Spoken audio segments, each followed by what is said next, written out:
This could be another Grenfell. Covered in flammable material, these homes in Tower Hamlets are deemed so dangerous they can't be sold on.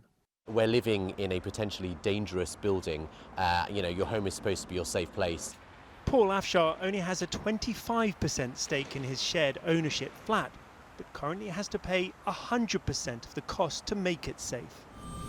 Now, more than 4.5 years after the fire that killed 72 people, the government wants builders to fix the cladding. After nearly a year of sleepless nights and anxious worrying about whether a bill for £30,000 or £40,000 was going to drop on my doorstep, today that weight is lifted partially off my shoulders. But the devil is in the detail. We need to see how much of the cladding cost will be covered by today's announcement. We must relieve the burden which has been unfairly placed on leaseholders. This afternoon, some straight talking from the Housing Secretary directed at the building industry. To those who missold dangerous products like cladding or insulation, to those who cut corners to save cash as they developed or refurbished people's homes, and to those who sought to profiteer from the consequences of the Grenfell tragedy, we are coming for you.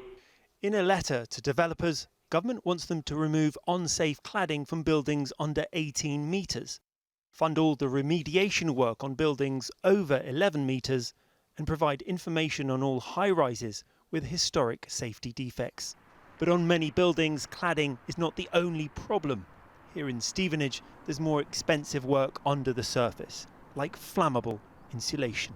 Until we are able to cover non-cladding related costs, there's still going to be huge life-changing bills sitting with the leaseholders. For example, mine's going to be around £60,000, which isn't a number I can just find. This government announcement is a step in the right direction, but its success rests on developers handing over billions of pounds voluntarily, and many fear that simply won't happen. The Home Builders Federation, who represent developers, say they're already about to pay new taxes that the government's introducing this year. We've got a new building safety levy. We have a residential property developer tax. All of these are designed to collect money to support the remediation of buildings. And we're willing to have the conversation again. But at some point it would be interesting and good to involve others as well. Over in Woolwich, residents at the Royal Artillery Quay development aren't getting their hopes up. I can see how developers wouldn't want to pay up unless they have to, or none of these companies would want to pay up unless they have to. And they can play the long game of pointing fingers at each other whilst we are trapped in our homes, unable to sell, unable to pay for interim costs and suffering with serious mental health consequences. Back in Tower Hamlets, the housing group responsible for Paul's flat say work to repair the building are scheduled to start sometime later this year. But for all leaseholders, the wait to make their homes safe continues. So, Rags, will today's announcement fix the problem? Well, every leaseholder we spoke to today said the same thing. It's a step in the right direction, but it doesn't go far enough. One, it only covers cladding. So, as we've seen in the Grenfell inquiry, often the problem is much deeper than that, including things like flammable insulation. Two, money.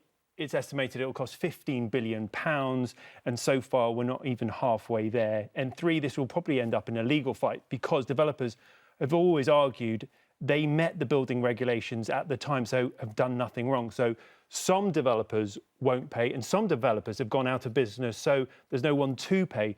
Grenfell United, the Bereaved and Survivors Group, told us tonight we have waited too long for change and we need justice.